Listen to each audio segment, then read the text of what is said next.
Do you think our culture rushes people into marriage before they're ready for it? I actually think the opposite. Yeah, I that's what I was think gonna say. I think our Oh, wow. culture Yeah. tells people that you don't have to get married Yeah. Yeah. because relationship without commitment is freedom, Mm-hmm. but relationship without commitment is not love. Love has to be committed. Love has to be locked in. Love has to be sacrifice, and I think that's the real what's really happening in our culture is we're trying to take the sacrifice out of love, Wow.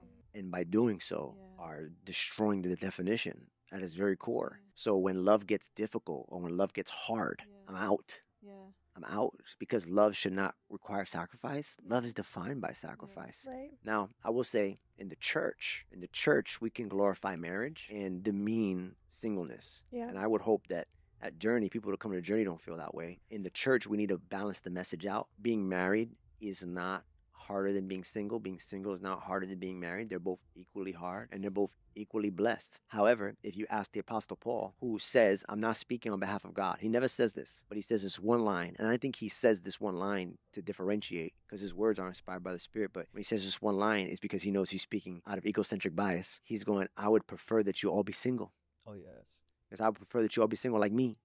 He says, so that you can give God everything, everything. Yeah. Because the reality is when you get married, you can't give God everything, everything. You can't because you have a wife Yeah.